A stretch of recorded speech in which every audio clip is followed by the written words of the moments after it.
Audio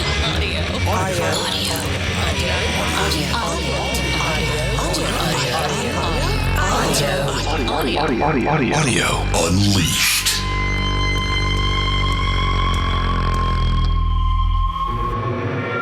Hey, Dennis. How are you? Hey, Brent Butterworth. How are you, man?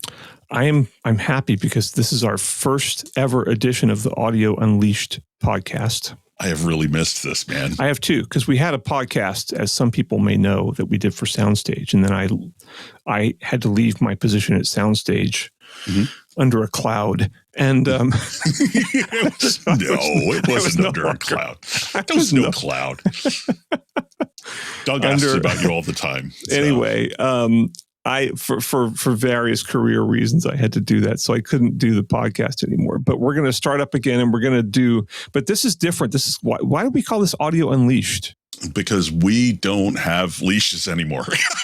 Did we have leashes before? Wait, I don't know. Is there something I don't know about you? No, we didn't really have leashes. I mean, we had pretty free reign to do what we did, but I think both of us self-censored a little bit because, hey, we had a publisher and we didn't want to do anything to reflect poorly on our publisher. But now we're independent. So we didn't want to trample on, not that we were looking out for advertisers and stuff, but we didn't want to just like maybe their big splash ad was XYZ amplifier, and then we come out and say XYZ amplifier is a bunch of crap. Yeah, we would have done. Probably. Hey, we are never going to have advertisers on this podcast, so I think we don't have to worry about. Did we decide that? I don't think. Well, we didn't decide anything, but come on, really, who's going to advertise It's evolving, with us? man. We're improvising and evolving and trying to keep it real, unlike so many other media properties these days, which are taken over by robots. Yeah. either human or actual. Speaking of robots, man, I'm looking over our idea board. And just for everybody listening out there, Brent and I have always had an idea board for our podcast, and we just sort of throw ideas at each other. Hey, there's a topic, here's a topic. I'm looking over the idea board for this episode. I want to talk about this AES paper you put in there about mastering. Is mastering dead? So I think it's a really interesting topic that you and I both have, I don't know, something to say about. Probably you way more than me, but I think it's a pretty cool topic. So I think we should do that. I'm lobbying hard for that one. I agree. And just to say a little bit about what it is some scientific dudes, because this is an AES paper, Audio Engineering Society, of which I'm a longtime member.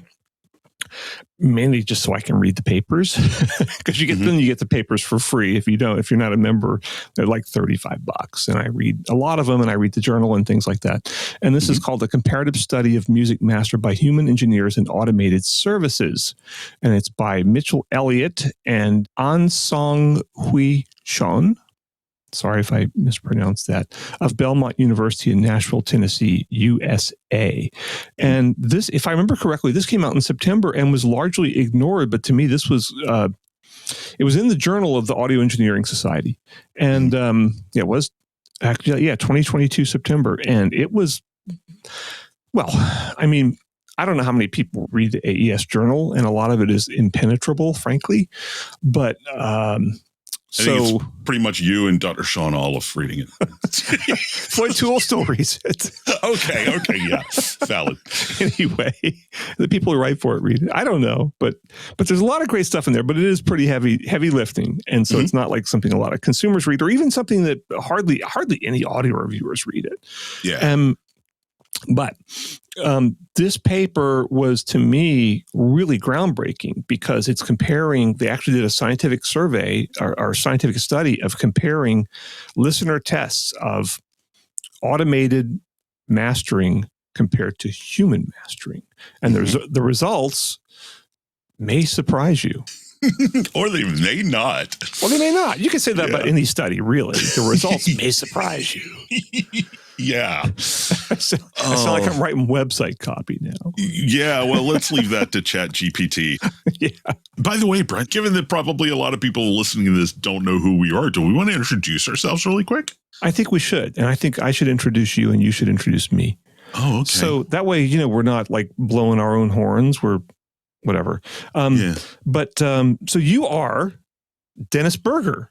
It's and true, you are a veteran writer about audio, video, and home automation. And you are currently the editor of Soundstage Access website. And you worked for years for Home Theater Review.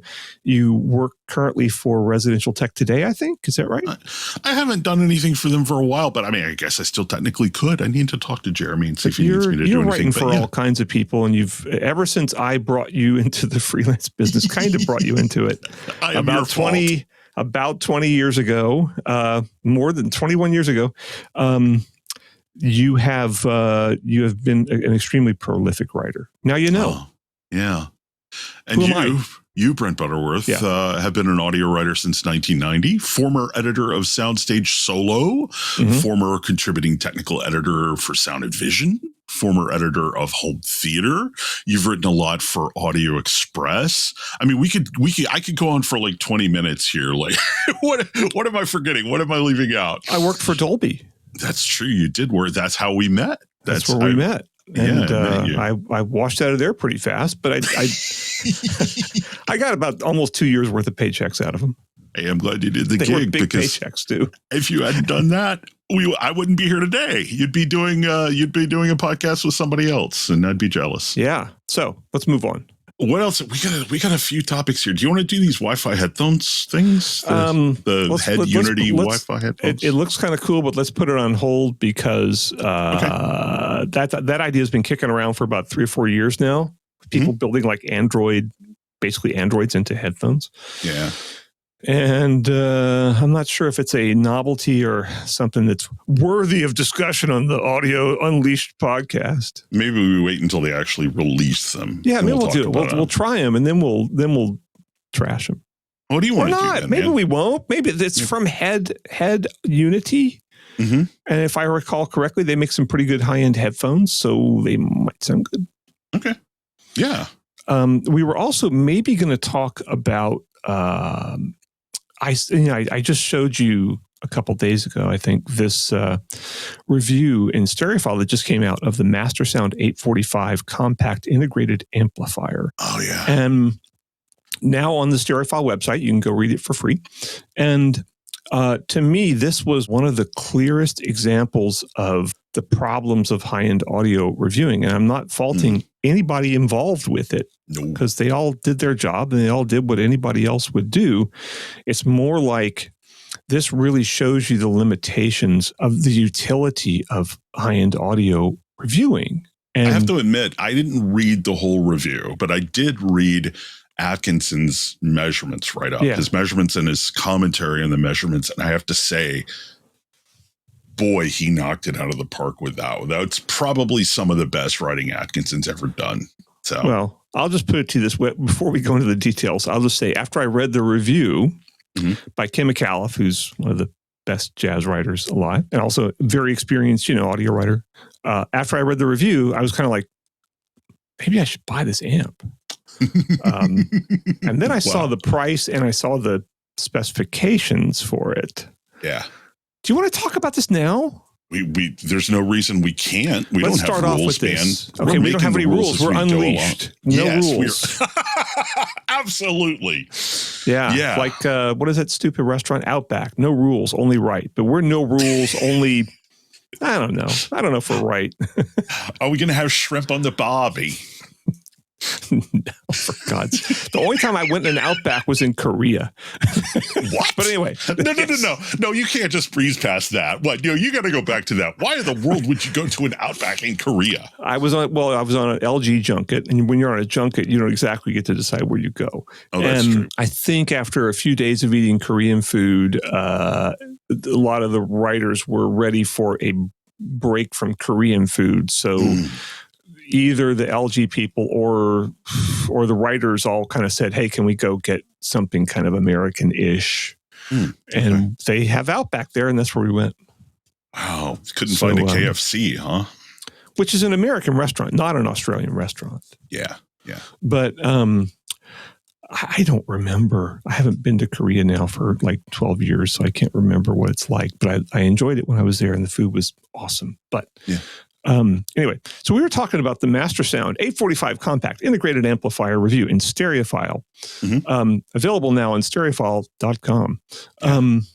So, all right. So I'm just going to sum up this review. So Ken McAuliffe, this thing is it's about a $10,000 amp. It's made in Italy, if I remember correctly. It uses two 845 tubes, for these big, huge tubes. Mm-hmm. And they run them in, we know what's known as, single-ended triode configuration, where basically, all the signal goes through the tube, and then the tube goes through actually, these are, I can't remember how this thing was configured, but it's like I think there's like zero global feedback, which, feedback is what you use to control distortion in an amplifier and basically make it perform decently. Yeah. Feedback has a bad name among audiophiles, and that's because feedback has a bad name among audiophiles. It's sort of like people who are celebrities who are famous for being famous. Feedback is bad because it's bad. you are, I would say, more seasoned than I, for sure. I think you were all live when I think the controversy about feedback started. So I have an impression about it. You tell me whether it's right or wrong. I mean, I know, sort of in the early days of trying to figure all of this out and what actually mattered in terms of measurements and what didn't, I think there was a little bit of, when amps started coming to prominence with feedback, maybe they didn't sound so great, but it had nothing to do with the feedback. I think it was it something to do with like transient intermodulation distortion they figured out, but people were blaming the wrong thing? Or am I just dreaming all of this? A combination of the two. So you're right about that. And this all comes back from the wattage battles of the 70s, when all the Japanese receiver companies they had wattage and distortion. So they were trying to get their distortion down below like 0.000 something percent. And distortion is audible at somewhere around 0.5%. Okay. So this was totally meaningless, but it just gave people good specs. And so they would do anything they could. And one of the things they could do is increase the feedback. And whether or not this actually sounded good or bad, I know of absolutely zero controlled testing that proves this. But because it was, Japanese receivers, and those were bad in, the 70s. And so the high-end audio magazines like Absolute Sound had to say, well, those are bad, and you should get this boutique American product that costs 10 times more because it doesn't use all this feedback. And I think I actually did look this up once. I don't know of any evidence that proves that. Anyway, so this is a beautiful amp. It's like 10 grand. I mean, it's got these big honking tubes. Okay, but it's gorgeous. There is a very, you're getting all the signal out of one tube. Okay, this is not push-pull where you're doing two tubes and one's pushing and one's pulling. This is everything's going through one tube. And the problem, there's a sort of mystique that, single-ended triode amps have among audiophiles, but there are a lot of problems that these amps can have. I have tried a few. I've never tried one that didn't run out of power too quick on me, because they run, most of these things will hit, they're doing good if they hit 10 or 12 watts. And that's when I read this review. It's a beautiful review. It's really well written. Ken McAuliffe's a really good writer. And, I read the review and I was kind of like, God, this thing really sounds like a great product. I'm like, what does it cost? I'm looking at these tubes. I'm like, oh, man, I don't know. Maybe it's $3,000. Maybe it's $3,500. I don't know. Or maybe it's $5,000. I don't know. But it's $10,000. And then I look at the specs and they're saying it's 30 watts a channel. And I'm sitting there going, no way, no way, no way. Yeah. And, I've measured a lot of amps. Nowhere near as many as John Atkinson has, but I've measured a lot of amps. I've seen, solid state class A, B amps pretty much always hit their specs, and anything else probably doesn't. I shouldn't say it. High-end class D amps class D, meet their spec. Yeah, high-end class D. The cheap class D doesn't meet their spec. Right. But I shouldn't say that, but well, even like mid-level class. I mean, like I reviewed not too long ago the SVS Prime Wireless Pro sound base, and sounded great. And then Diego Estan, who's the measurements expert for Soundstage, measured it. And actually, I think it outperformed the rated spec in most respects. And I think they found it was like stable down at 2 ohms or something like that. I'm talking about the cheap $20, $30, $40, $50 Class D amps. And here's the problem, though. So you go to so I'm reading this about this amp. I'm like, wow, but they're like grossly overstating the power, obviously. And so I'm like, I have to see how this thing measures, because John Atkinson does great amplifier measurements and has for like 30 years. And so I go look at that, and I think it's the biggest train wreck I've ever seen in a stereophile amp measurements. It has just so many problems. It has, and this thing measures. I don't think Stereophile ever measured the super cheap Class D stuff like I have, because they don't review that. But it's as much of a basket case as like some of the $20 amps I've measured, and this thing's $10,000. And so it's got, among its many problems, it's got high output impedance, which means that basically changes all the frequency response of your speaker substantially by like a couple decibels one way or another, which is, audible. And it has, the frequency response is not flat, which if they wanted to make a Class AB solid state amp or even a Class AB tube amp that's flat, they could. Mm-hmm. It's not hard. Yeah. It's actually harder to make it not flat. Yeah. I've built a few amps myself, and I was shocked to see that they, even with my limited knowledge of amp construction, they measured great. I'm looking through it now. What was the output impedance on this thing? I can't remember. I know there's an 8 ohm tap and a 4 ohm tap, and on the 8 ohm tap, it's I think it ranges from like 2 to 7 ohms. Yeah. Which means this amp then becomes basically part of your speaker crossover. Right. It is altering. It's them saying, we're going to change what your speaker designer did. Because we don't know what speakers you have. We don't know how your speakers are going to interact with our amp, but we're going to change them. Right. And of course, change people can often perceive as better. As I think as Floyd Toole put it to me once, different, therefore better. Yeah. I think no matter what speaker you hook to this, every speaker is going to sound different with this amp than it would sound with any other amp. And then with a solid state Class AB amp. Yeah. Right. And you're really going to hear the impedance swings in the speaker, where I think a lot of people, people who are just sort of into the hobby, but not really super, super invested in it, maybe don't normally look at the impedance swings of their speakers. Right. They just look at the nominal impedance and go, oh, it's fine. It'll work with my amp. And that's all they should have to do. Yeah. But like this amp, you're going to hear the impedance swings of your speakers. Yeah. So there's a boost of about 1.3 or something decibels at 2K. Mm-hmm. There's a boost of half a decibel at like 60 hertz. There's a dip of almost 2 decibels at what is that, about 5K, 4 or 5K. Mm-hmm. And these are audible things. And then it's down 5 dB at 20 kilohertz, and it drops. Then the bass response, even into a resistive load, the bass response drops like a decibel at by 30 hertz. So it's like, and that's not a huge difference, but you might notice it, you might not. But there's no excuse to sell an amp like this, even at $20, much less $10,000. What's going on at 30K? In my opinion, there's some big resonance there, some wacky thing. But then there's a lot of, the signal to noise ratio on this thing is like 66 dB or something. Yeah.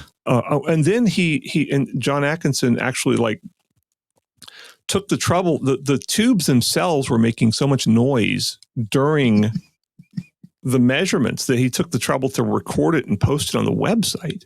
Yeah. And so this amp is a basket case. Okay. And now music still comes out of it. I mean, I could listen to this amp and probably think it sounds great. Right. Mm-hmm. But that's the whole thing, is almost anybody can listen to almost anything and maybe think it sounds great.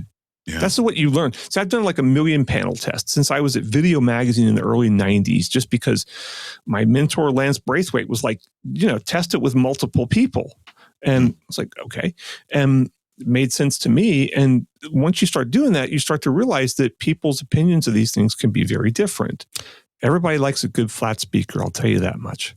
But then once you start doing amps, if they can hear a difference and if they care, everybody will probably pick a different amplifier. That's just the fact. At least that's what happened in my tests. And if someone has some science to refute that, lay it on me, but you don't.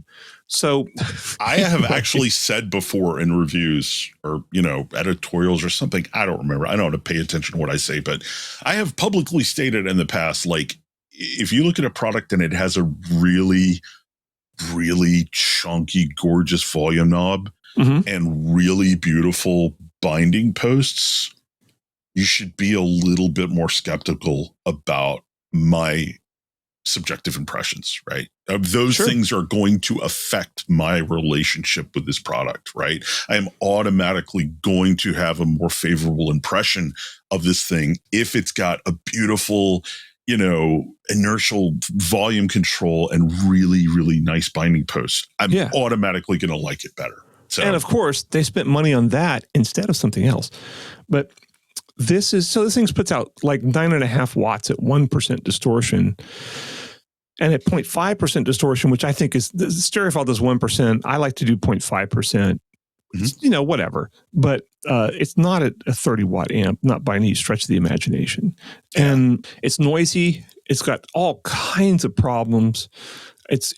I can't remember seeing a worse measuring amp on stereophile, tons of intermodulation distortion, which means I think if you play like high resolution files, which have a lot of high frequency information on them, an intermodulation distortion is when two audio frequencies join together sort of, and if you have like a 19K tone and a 20K tone, you'll get a 1K difference tone, and then you'll get a, 39K, addition tone, which is a lot less troublesome. But a spurious 1K tone is not a good deal. That's right in your sweet spot of your hearing.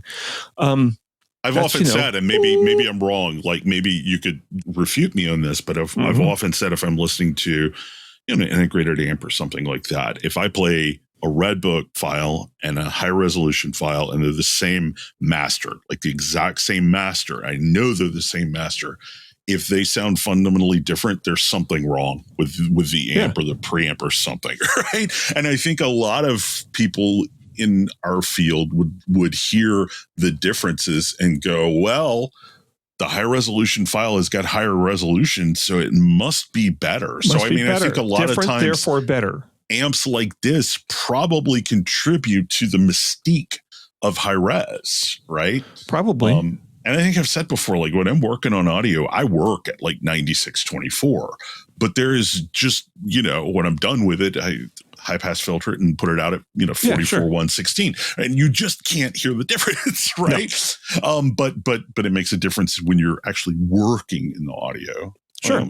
So you could debate about how much difference, but I think amps like this probably contribute to the mystique of high res. Yeah. So I'm gonna read John Atkinson's conclusion here. So he had measured a similar amp from this company about 15 years ago, and called the 300 BSE. So he says the high levels of distortion and high source impedances will be due to the single-ended triode topology and the decision not to use loop negative feedback. I concluded my discussion of the 300 BSE measurements by asking whether the reviewer liked the amplifier because of what it did right, despite what it did wrong, or because of what it did wrong. In 2008, I didn't have an answer to that question. I still don't. Yeah. And that's a really nice wrap up of this. And I applaud Stereophile for publishing this, because, this does not please the manufacturer any. Although maybe the manufacturer knows that hardly anybody reads the measurements. But I've had manufacturers be like, they didn't care what their measurements were because they're like, nobody reads those. Yeah. But the problem here is this. You have a reviewer, and it could have been any of us. I'm not picking on Kim McAuliffe. It could have been anybody's Stereophile. I mean, this happens at Stereophile multiple times per year where somebody raves about a product that's a technical basket case that has audible problems. And then Atkinson does the measurements, and they're like, hey, this thing sucks. Yeah. And I applaud their honesty for doing that. But it just also, I just wanted to say, like, you've just pointed at something that, like, people don't read the measurements, whatever. Yeah. I want to say in this case, I want to encourage people to read Atkinson's measurements right up, not merely because it is illuminating. It is informative. You will get an education from reading this, but it's also just really good prose. I mean, this is really good writing. I mean, his entire conclusion is just brilliant. So Ken's review, very, very well written, but don't overlook Atkinson's technical write-up as anything less than beautifully written prose and informative at the same time. Yeah, so. But to me, this just shows, like, one person's opinion of a product is not usually all that revealing, and it certainly doesn't predict what your opinion of the product will be. Yeah. And this raises really the point of like, how valuable are these single product reviews? Now, I'm going to say, if you have a reviewer who really understands that product, that category, and is capable of hearing and evaluating the technical flaws of a product, let's say one of the guys at Audioholics, because they do a great job with subwoofers, and or you know what? There's a guy named David Vaughn. I don't know if he still writes for Sound and Vision, but he used to. And I think he and I overlapped there a little bit. But I would read his subwoofer reviews, and he would, because he was at Home Theater before Sound and Vision. And I was at Sound and Vision. I would review a subwoofer for Sound and Vision. I'd read his subwoofer reviews, and he would get it exactly right. Even though he didn't do measurements, didn't do any technical analysis, he heard what the problems of those subwoofers were, and he was able to. He had an evaluative process where he was able to really understand what that subwoofer did right and wrong. But that is really rare in reviewers. Normally they listen to it and it's just an emotional reaction. And they may think it's analysis, but it's mostly not. Because let's face it, I mean, you get two Class AB amps, they're going to sound so similar. You won't be able to tell the difference between them in a blind test. Yeah. And that's why I don't review amps. I just don't. Yeah, well, I don't review them much usually, and I'm just reviewing a pack of them now. But I listen to them all, but it's like, they sound a hair different. Yeah. But it depends on whether I like one. Depends on the music I'm playing, and the differences are not like, I can't say, hey, I'm Brent Butterworth and I like this one, so you will too. I mean, I could say that, but that might well get me a job at a high-end audio magazine. But it's not truthful. I should clarify, by the way, I don't review power amplifiers. I review integrated amplifiers because there's a lot to say about integrated amps, but there's really not much to say about the power stage of it, other than does it have sufficient current, and a good slew rate, whatever. But once you have a power amp operating within its capabilities, you can't hear the difference between. I mean, it's going to be so small. Is it better, or even if there is a difference, is it better or worse? I don't know. Yeah. So I don't think these reviews, they're good. They're fun to read, and our good friend of the podcast, even though this podcast as of this time doesn't exist, good friend of the podcast, Steve Guttenberg. He's always like, people read these reviews for entertainment. They don't read these reviews to get buying advice. I don't know if I agree with that, but to some extent, I do agree with it. I have found that when I get email from readers, more often than not, people who read my reviews of a product bought it before they read my review. When they read your review to get some personal affirmation.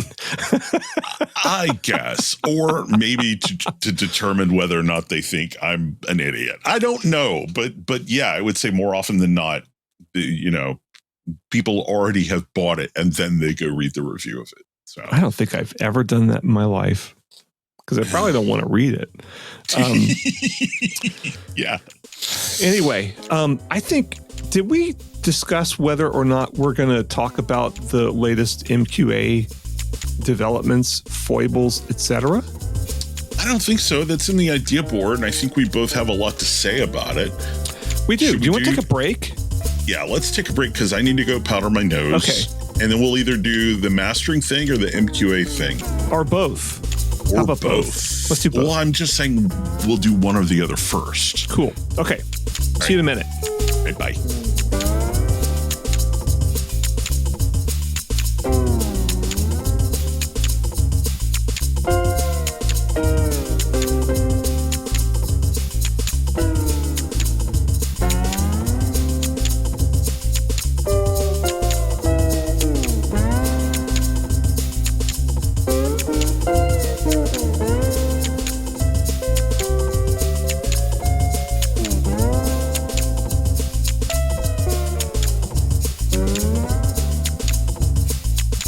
We're going to talk about MQA. Are we recording? Oh, yeah, we're recording. Yeah. So, yeah, what do you want to do next? You want to talk about the MQA thing, or do you want to talk about the mastering thing? Let's talk about the MQA thing. Okay. Yeah, this will be a short segment. No, it won't. I have stories to tell. Okay. All right. Well, let's give people who are listening, our 3 listeners, let's give them an idea what we're talking about here. Okay. Basically, there's 2 stories at the heart of this. One, the fact that MQA is going through some restructuring, which I think a lot of people sort of read as doom and gloom, almost like, bankruptcy, but turns out it's not quite that. And the other thing is that Tidal is introducing lossless FLAC for their top tier, whereas for the longest time they have used MQA for their top tier. Put those 2 things together, and well, I think it certainly says something about the future of MQA. I don't know if anybody knows for certain what that future is. So on John Darko's podcast, which I don't know how to get it, but Darko.audio is his website, right? Yeah. Okay, so you can find it. John Darko, D-A-R-K-O. Yeah, to go to your podcatcher of choice and just search Darko, and you'll find it. Yeah. Anyway, but then come back here and no, do that after this episode. Do that after. Don't do it this. now. Yeah. So he actually called the company up and said, "Well, what's going on?" Now, I'm sometimes reluctant to do this because so many times companies just BS me. Wait, he called MQA or he called Tidal? He called MQA's PR guy. Okay. And they said, they're going into receivership, which a lot of people are saying is the equivalent of bankruptcy. However, they're saying it's not. This is a British company, by the way, UK company, so it's a little different. They're saying that what happened was they have an investor who wants out, and they have to restructure it so that they can give this guy enough cash to buy him out of his shares. Oh, okay. Well, that makes sense. Now, what does it say about the fact that Tidal's going to offer FLAC, which is what everyone wanted Tidal to do anyway? Says that's a what lot. Cobuzz does. Yeah, that's what Cobuzz does, and Cobuzz is awesome. Everybody loves it, and I think that the fact that Tidal, they're still going to keep their MQA up there, all the MQA files up there indefinitely, but who knows? And I think though it kind of spells. I'm just going to say I think this is the death knell for MQA. I mean, they have Can we pause the presses for a second? Like, sure. I think our old podcasts or Soundstage Audiophile podcast, which we did the first season of. We had a lot of normies listening to that. We had a lot of people who weren't necessarily into hi-fi listening to that podcast, and let's hope we could replicate that success with this one. Maybe a lot of people don't know, and I think if you're not deeply embedded in this, maybe you don't know what MQA is. So let's talk about what MQA is as opposed to like a lossless format like FLAC. I mean, because, and I have to admit, I'm going to have to lean on you hard for this because I've never really fully understood how MQA works. To me, it's a little bit of a black box. Okay. I know it is a lossy format like MP3 or AAC or something like that, but they claim that it's actually better than lossless because of timey-wimey, flippy-floppy things or something like that. Let me give you a technical rundown. All right, just for those who don't know, MQA is Master Quality Authenticated. It was created by a guy named Bob Stewart, who's one of the co-founders of Meridian Audio and the inventor of Meridian Lossless Packing. So he's got a lot of experience in digital codecs. I mean, as far as digital engineering goes, he is way, way up at the top. And so he created this thing. He created it, like 10 or 12 or something years ago, because at the time, bandwidth was bandwidth is always limited, but at the time we had a lot less bandwidth available than we have now in our homes and on our phones. And they wanted to do something that was like high-res audio, so you could stream high-res audio, but within the bandwidth of like a CD file or something. And so they devised a way of packing the high-res information kind of down under the noise floor of the CD audio. And then you would unfold it, and it was kind of elaborate. You could go through like two different, one unfolding and a second unfolding. And then they also had this stuff that supposedly corrected for all the timing errors introduced by analog to digital converters in the recording chain. And that was always questionable, because how do you know how many ADCs or what ADCs and what DACs you use in the recording chain, and how many? Because in the recording chain, stuff gets converted to digital, then back to analog, then back to digital, then back to, it's like you don't really know what's going to happen. You don't whatever time shift is there, if such, I'm sure there's some time shift with all that, but you can't really predict it. Can I tell you what my experiences with MQA and why I got off of MQA? Yeah, sure. Okay, this is illustrative, I think. So Doug Schneider, founder of Soundstage, where you still work and I used to work. Doug and I were so I think I had heard like one MQA demo, this is years ago, and Doug and I were at Munich, the Munich Hi-Fi show, which is coming up soon. And Meridian was, or not Meridian, MQA was doing a demo of MQA. And they're doing it on these Meridian speakers that are fantastically good speakers. And they're basically just playing MQA files on these $40,000, $50,000 speaker system and going, doesn't this sound great? I'm like, well, as we discussed in our last segment, anybody can think anything sounds great. I mean, Meridian demoed at one demo I went to at CD or CES or something. They played pretty much the same speakers and they played some music and they said, doesn't this sound great? And everyone's like, yes, that sounds great. And they said, well, that was 128K MP3. Yeah. Okay, so wait a minute. So this system sounds great with 128K MP3, and yet you're saying I should be impressed with MQA because it sounds great on this system, which would also sound great with 128K MP3. Yeah. So and of course they didn't do any ABs. It was just A. Isn't this great? Okay, well, what does that prove? Nothing. And I'm a little insulted when people expect me to be impressed by something like that. Because it implies that they don't think I have the knowledge to see through that. So then they're like, oh, well, you want to hear an AB with, MQA and not? I'm like, yes. And so there was a Can Jam show in LA and, headphone show. And so they said, well, you can come to our booth and you can hear it. You can hear tunes with MQA and not, and you can hear that there's hopefully no difference. And I listened to it and, I think they played me the original high res, like 2496, and then they played that with MQA. And, maybe I could hear a difference or not. I had no way to blind test it. I could always tell which one I was choosing. And now, could I have heard a difference in an ABX test, which is where you say you play A, you play B, and then you play X, which is either A or B, and you're supposed to be able to pick whether X is A or B. Yeah. If something passes an ABX test, there is a sonic difference, period. And so I couldn't do that. I just had to go A and B. Okay, this is the original. This is MLP. And it's like, well, there's not much difference. And, I don't know if that's a big selling point. But it was extremely close, if not identical. But then I hear a demo at like an LA audio show. Whatever they call that show, The Show, or I can't remember. It's been through some churn.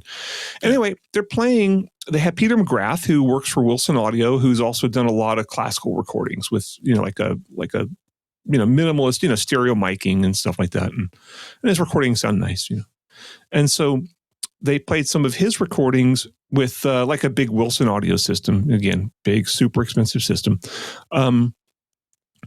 And they're playing his recordings before, which were done on tape. And they played them processed through MQA. And the MQA versions, the headphone demo I heard, there was no difference, right? And that's why MQA is good, because there's no difference. But now they're demoing it, and it's like, oh, here's this big difference with MQA because of this time shift thing, and now it sounds better. I'm like, make up your mind. And it did sound better. However, it sounded a bit like a virtualizer technology. Like there was a much bigger soundstage, much deeper soundstage. But then Bob Carver calls me up. Bob Carver, famous amp designer. Bob Carver calls me up and says, I listened to this thing and I put it up on the oscilloscope and it looks a lot like sonic holography, which is his, virtualizer that he did in the 80s, I guess. Where, and with any of these virtualizers, you do a little, phase manipulation of the signal, and you get kind of a bigger soundstage. If you're sitting like kind of right in the sweet spot, if you move your head a little bit out of the way, it kind of all falls apart. Right. But I'm like, yeah, it did sound kind of a lot like sonic holography or the Polk SDA thing or the many other, they're sort of crosstalk canceling things. And I'm like, it did sound kind of like that. And well, we already have that technology. I can go buy a thing where I push a button and get that. I don't need to, Yeah. And so I'm like, you know what? Pick a demo. Decide on what your benefit is, and then do a legitimate demo that presents it. Not these, don't keep changing your pitch, because they're effectively changing your pitch for all those demos. And the pitch first time was, well, we don't produce any difference at all. And the second pitch was, oh, we sound amazing because of all this phase shift stuff. And I wonder if that's, and I'm going to get into the weeds a little bit here. Maybe this is something that a lot of people don't care about, but I wonder if that has something to do with the fact that MQA mandates a minimum phase filter on any DACs that could decode MQA, right? I know a lot of times if you buy a DAC, like they'll have selectable reconstruction filters. And for anybody who doesn't know, if you're not technically minded, the reconstruction filter, basically just sort of a low pass filter, right? Mm-hmm. So a lot of higher end or, more audiophile focused DACs will allow you to choose your filter. Do you want, this type of roll off, that type of roll off? Do you want linear phase or what have you? And MQA always mandates minimum phase, and for a lot of MQA DACs, their own minimum phase filter too. By the way, their own minimum phase filters, right? And so a lot of DACs that do MQA, you can't use any other kind of, like, even if you're not listening to MQA, you're still using that minimum phase filter. A lot of the ones that allow you to have selectable filters, that function is disabled as soon as you feed it an MQA signal. As soon as it detects MQA, it's going to their minimum phase filter. So I've always wondered if that's has a lot to do with the sort of the time element thing that they're talking about. I don't know, but you know what? Make a coherent pitch to me, a coherent pitch that doesn't insult my intelligence, and then we can talk. How hard is that? Well, for some of these people, it's hard. But I should say they also are pitching, they have a new Bluetooth codec of their own that they're pitching. And as someone who still reviews a lot of Bluetooth products, I'm kind of like, well, why do we need another one of those? The problems with Bluetooth codecs are really basic. Okay, like if you go above 300 or something kilobits per second, you start to have transmission problems, and that's why Bluetooth audio is compressed, because that way, if you send less audio down in the transmission, the transmission's more reliable. And if you're trying to cram more data down the transmission, any problems in the transmission are going to be more, because you can't buffer it as much. Yeah. Any problems in the transmission are going to be more apparent. And, Sony already has LDAC, which works great. And LDAC, you can do it at 330 kilobits per second, where it sounds more or less like all the other options. You can do it at 660, which I have tried, and I got to tell you, it sounds better.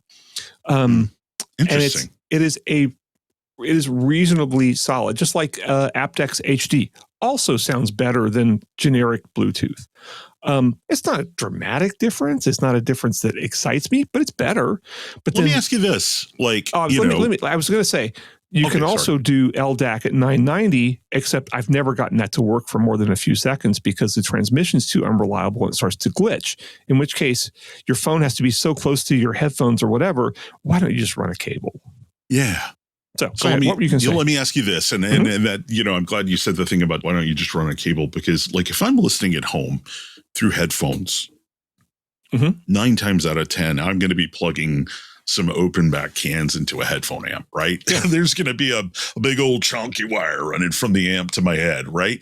If I am in a situation where I'm using Bluetooth, most of the time I'm out walking Bruno, or I am flying, or, commuting somewhere or something, or, what have you. And so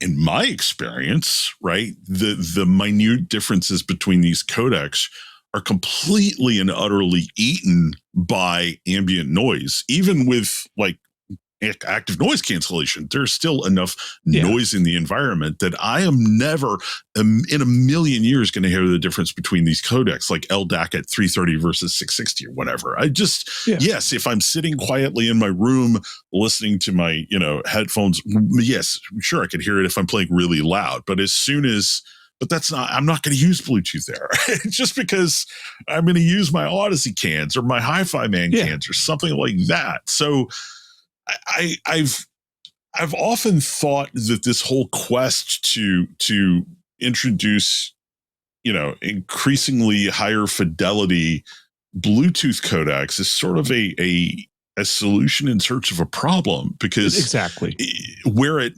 matters, you're not going to be using it, and where you're using it, it's not going to matter, right?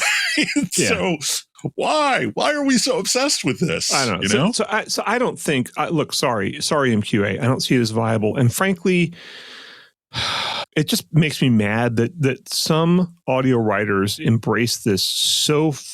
A lot of them didn't. I remember, John Atkinson from Stereophile, was listening to it. He's kind of like, but then some of them were like, this is clearly the future, and everybody who doesn't realize that is an idiot. And they didn't say idiot, but kind of idiot. And there were technological discussions about MQA where people really said this thing is baloney and made a really good case for it. And MQA's response was not encouraging. They kind of ambushed a guy who was presenting at Rocky Mountain Audio Fest, Chris Conacher, and it was just a giant fiasco. And you know what? No, you have to do better than that. To look, you can always get some audio writers either through the mystique of having a dude with a British accent talk to them, or a dude who's famous for doing all kind of digital stuff and whose papers they don't understand, but who's clearly really smart, Bob Stewart. And, you can have that mystique and that sways them, or, honest to God, and then they also feel the need to promote whatever comes along in high-end audio as like they have to, that's their job to promote that.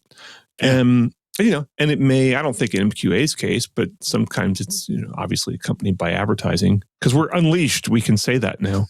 And, there's advertising has an influence. It certainly can. And it often does, usually does. How are we going to make money off of this thing, man? You do Patreon? I think we'll do a Patreon, and we'll have beautifully designed coffee mugs. Ooh, maybe t-shirts too. We'll figure that out down the road. Yeah. I don't know. Whatever. We're having fun. We are. So, and we already had the gear left over from doing the Soundstage podcast, so we have to buy new gear. We own the means of production. Yes. Down with the bourgeoisie. So I think MQA, sorry guys, put a fork in it. What is your opinion?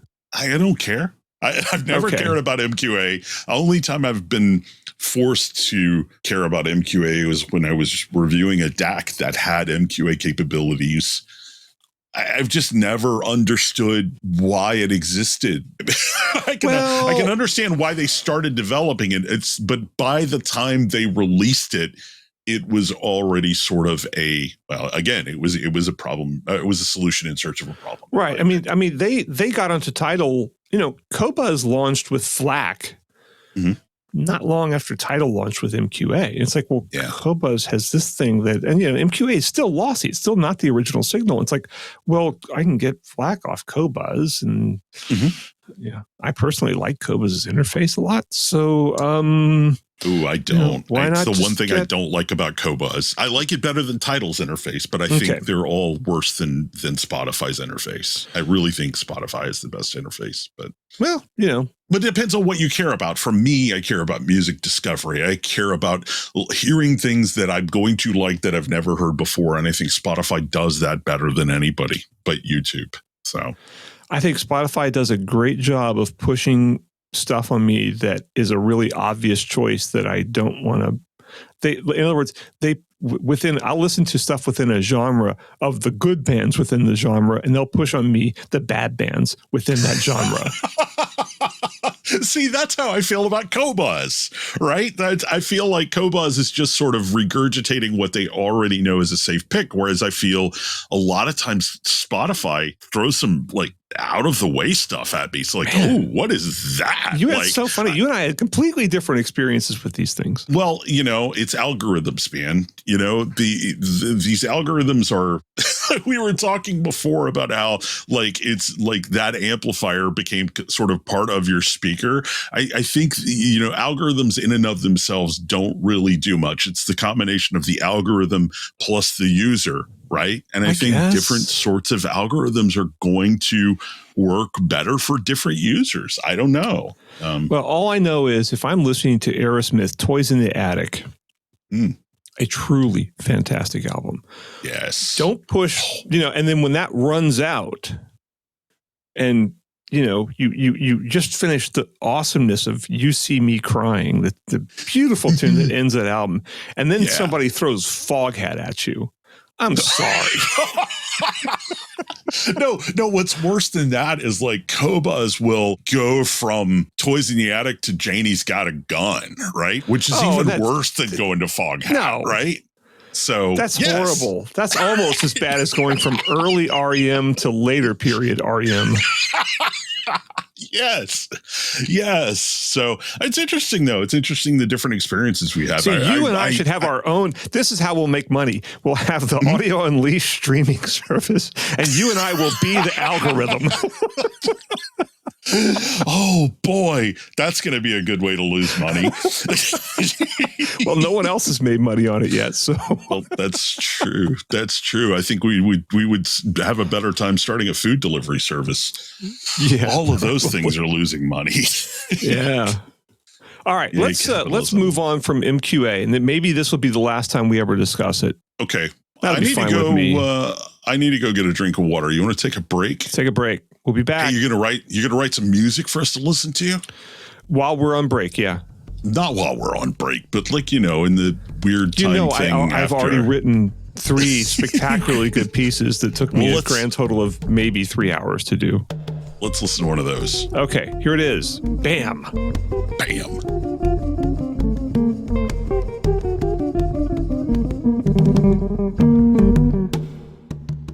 I think I love you.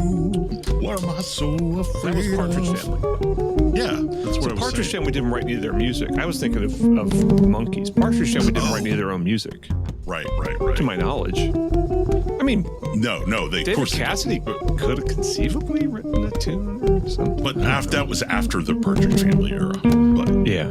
But yeah, I mean, hell, the Monkees, man. I mean, like Carole King wrote a lot of their stuff. Carole King wrote Pleasant Valley Sunday. Neil Diamond wrote Daydream Believer. Like they had some really great songwriting talent. Who wrote Last Train? No, Neil Diamond didn't write Daydream Believer. Did he not? No, the Monkees wrote that.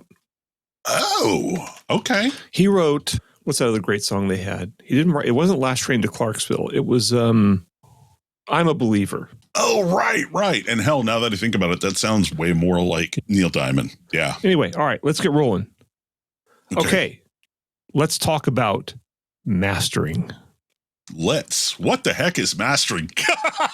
Well, it's funny. It's funny. I'm only being half joking about that because I think really honestly, before about a year ago, whenever we started doing our version of the Soundstage Audiophile podcast, I don't think I really knew the difference between mixing and mastering. Right. So let's talk a little bit before we get into the robots taking over the entire domain of mastering. Let's talk about what mastering is. Okay. So, and you're probably better to speak about this because you've actually released an album that was mastered. That was professionally mastered. And I have released an album that was mastered in a very short span of time by me because the artist was told me he was going to release an album, which I happened to play on because it was a live thing.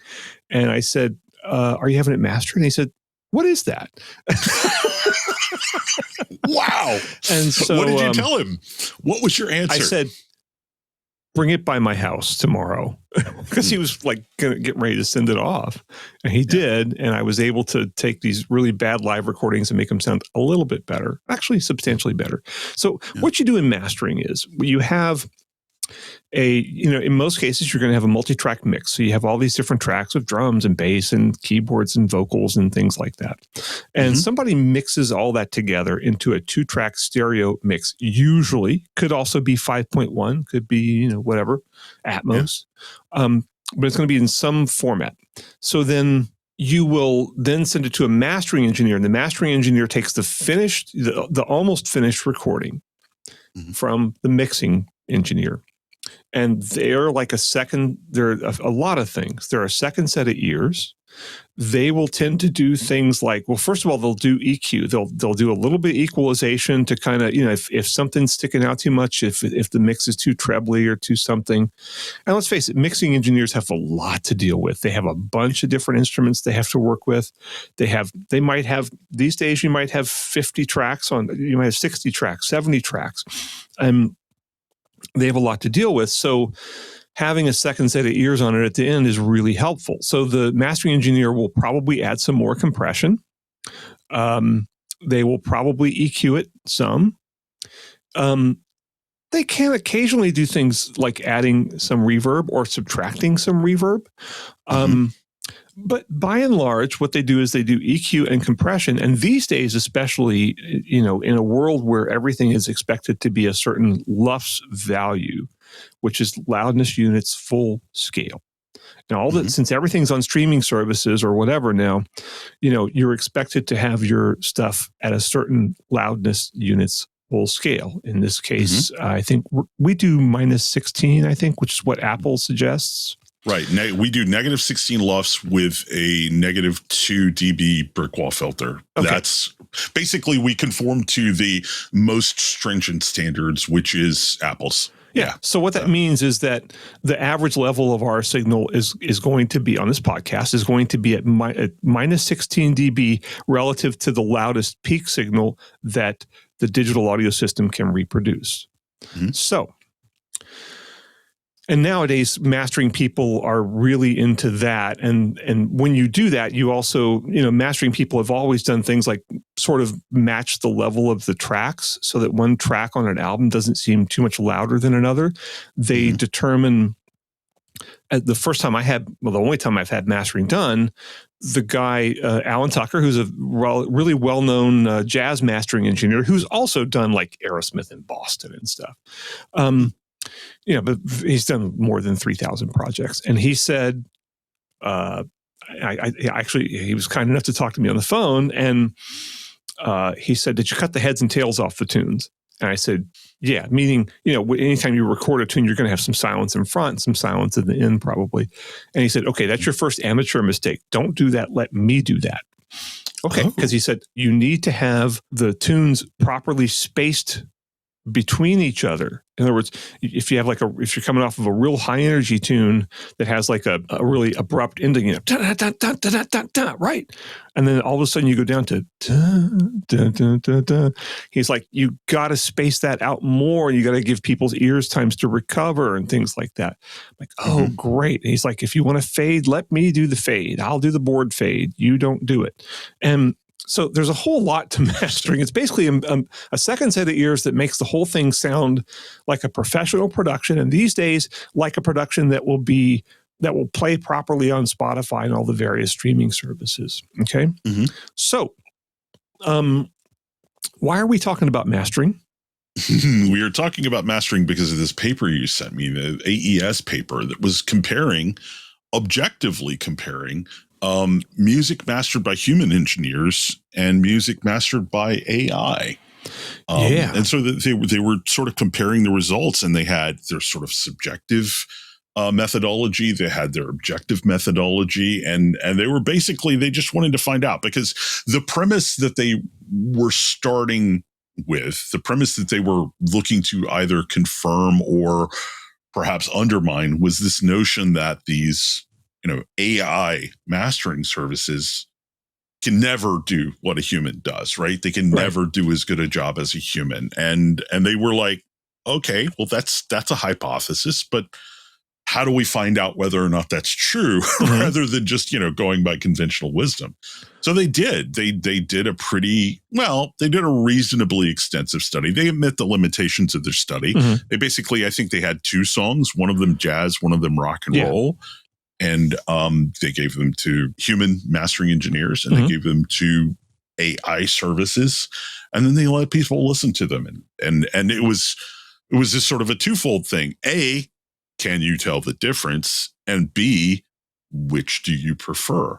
I thought the results were pretty interesting. Do you want to talk about the results? Well, I want to just go over their methodology a little bit more, if you don't mind. Okay. So this is very, well recorded stuff.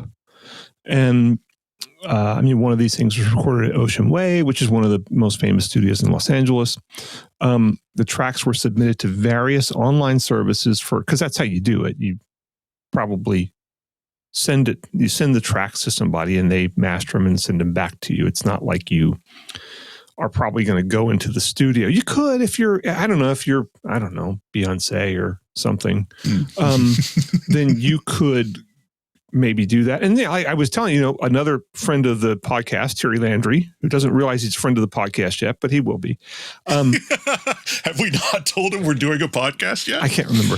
Anyway, he invited me to a mastering session he did of a recording where he had it mastered by Bernie Grunman, who's one of the most famous mastering guys. And we all went over there, and Bernie did it on the fly right there in front of us. And, it's kind of like, he kind of messes around with it, gets it, kind of plays the sound a little bit. It's like, how's that? I was like, okay, all right. They run it, move on to the next. But it doesn't work like that now, because that was old fashioned mastering with a board. And whereas most people are going to do it so-called in the box, in the computer now. Some guys probably still use boards. But anyway, they actually sent the thing to a couple. They use SoundCloud instant mastering, which is a feature that's built into SoundCloud that was developed with Dolby. With Dolby, yeah. Yeah, so that's kind of interesting. But they gave the tracks to 2 human engineers at Abbey Road Studios, the famous one in London, for mastering by them. And by the way, you can go on the Abbey Road site and any schmo can get their stuff mastered by an Abbey Road engineer. And you can pick your engineer. I actually considered this for one moment. You can pick your engineer, and you don't have to be Paul McCartney to do this. You can actually get, we could get this podcast mastered by Abbey Road if we wanted to spend the money. It's not even How much does it cost per song? I can't remember, but it's not unreasonable. The only question is, when you send stuff off, and here's a question in this particular study. When you send stuff off, you don't know what they're doing to it. Yeah. They could be putting it through a bunch of presets and cranking it out and who knows what. Yeah. So that's why I actually chose to go with a guy I could talk to on the phone who I knew from reading about him was a good guy to master my messed up recording that was thrown together over the course of a year with all kinds of different microphones and God knows what. But anyway, so the results of this were that the robot mastered stuff really didn't, or the human mastered stuff did not have any real advantage for the listeners over the human mastered stuff, or the human mastered stuff did not have any real advantage over the robot mastered stuff. Here's what's interesting to me. I mean, yeah, that was kind of the conclusion, but they talk about sort of the differences between the results with the jazz track and the rock track. Here's one of the most interesting takeaways for me from this paper. And I guess I need to give people a little background here. So, you and Ron Seiger have this album, Take Two. There's this song on the album, Buddy's Bounce, that is just, I love that song so much. Oh, thank you. And when I was working on wanting to sort of learn the tools of our trade a little bit better, learn how to do music mixing and mastering in Reaper, I asked you, can I just have the raw elements of that song? And you sent them to me, and I didn't have... The intention was not for me to remaster Buddy's Bounce. The intention was, this is a song I know. I want to learn how to use EQ and compression in different ways to get certain elements out of the way of other elements. It was basically just a sort of a mixing and mastering exercise for me to learn how to do things better. But you were like, hey, I want to hear your remix. And I was like, oh, crap. Okay. Fine. Okay. Like, and, I sent you what I had done. Again, the intention was not for me to learn how to do final audio production. It was just to understand my tools better. And you critiqued my remix, right? One of the interesting things about it was, like, I think the critique that you gave me that stood out most to me is you said I should do a high shelf and cut everything above 3 kilohertz by 3 dB or something like that, right? It's too bright in your opinion. And the funny thing is, I never really put too much thought into that until I read this paper, and I recognized that if you look at the rock tracks and you look at the human spectral analysis versus the AI spectral analysis, they're very similar once you normalize them, once you get them into the same LUFS. With the jazz track, there's quite a bit of difference. If you look at the human, they're significantly down between like 2K and 10K as compared to the AI. So it's funny, if you just take what I did with Buddy's Bounce, my results were very similar to what the AI did with these tunes, right? But if you look what the human did with these tunes, it was much closer to your preference for Buddy's Bounce, And so I think I wonder if a lot of that has to do with you're way more familiar with the genre than I am. You have much more experience with the sound of jazz. And, a lot of these AI tools, I played around a little bit with an AI EQ, automated EQ called Gullfoss. And what it does is basically just sort of literally, I think, like 96,000 times a second. It's adjusting the EQ and it's looking for resonances. And you listen to it and it's like, it does a really, really super, super competent job in like no time flat, right? But I found its results a little unflavorful, right? It was almost too perfect, right? And so instead, like, I have switched over to an EQ from a company called Tone Boosters that has AI function built into it, and it has certain tonal targets or what have you, but it doesn't automatically EQ. It just says, like, here is the EQ target that we would recommend for this, right? But you can look at it and go, okay, well, I'm going to take that maybe as a starting point. And then if it's saying, boost 6 dB, I'm obviously going to ignore that, which sometimes it'll do, which sometimes Gullfoss does too. And it's like, no, I would never do that. But it's like, I can use it as a starting point and then flavor to taste. But what's interesting to me is, it's like these AIs have their target spectrum, their target sort of tonal balance. But what they can't do is go, hey, man, my favorite jazz records are, a little bit dark, right? And so I kind of want to go for that. So even though they came to different results in their conclusion here, they gave me enough data to look at it and go, oh, that's interesting. Like, I'm seeing a difference here that they're not necessarily just discussing, but it's a difference that stood out to me because this is a conversation that you and I had. This is back and forth that you and I had. You understood something about the language of jazz that I did not, because I'm not as familiar with it. You understood a certain aesthetic that you wanted to go for that I didn't. So while the AI could have done, the AI probably would have done the same thing that I did with it, but a human would have gone, that's not right for jazz, man, right? Whereas you were like, that's not right for jazz. Like, it sounds like pop. You made my jazz album sound like pop. And I'm like, okay, like, is that bad? And I'm understanding now why that's bad. So, well, it's interesting. Like, it's just when Alan Tucker asked me like what sound I liked, I said CTI, which was CTI Records, which was big in the late 60s, early mid 70s.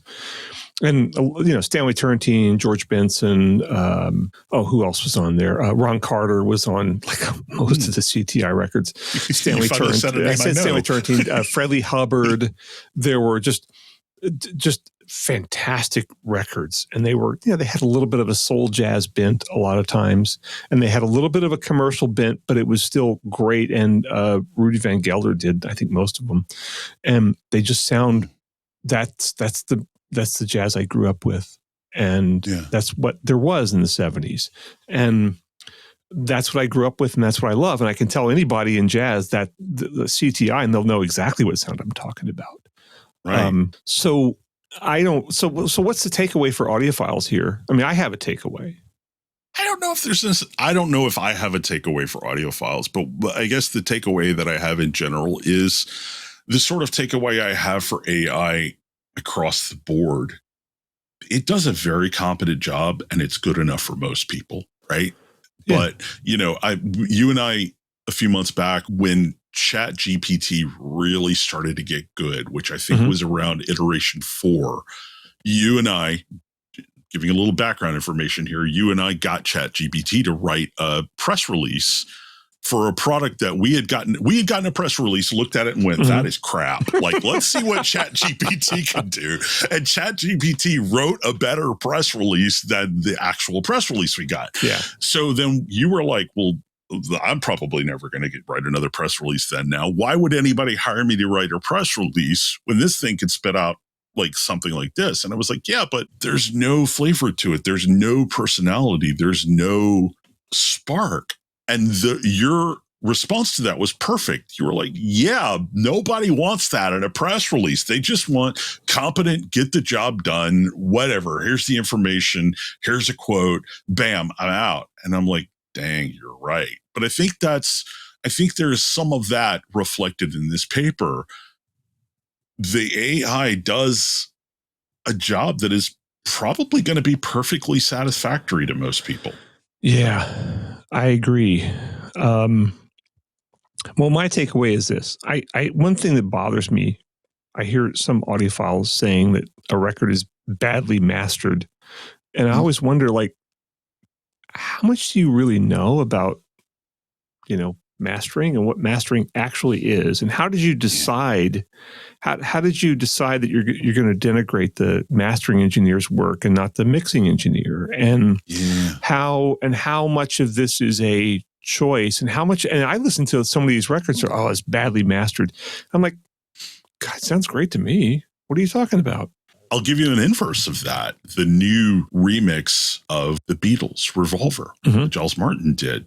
He used tools that Peter Jackson had developed for the documentary that he did about the Beatles, where he could basically just sort of take a mono track and disentangle it, or something that had been dumped down to like something 4 tracks that had been dumped down to 2, and he could separate the instruments out. So Martin actually had the ability to do sort of remix that hasn't been possible with Revolver before, right? He could really take the instruments and separate them out and do a stereo mix that I think is more typical of, something that you would have heard 2 or 3 or 4 years later, right? A lot of my audiophile buddies have listened to the Revolver remix and said, I don't like this remix. I think it is bad, right?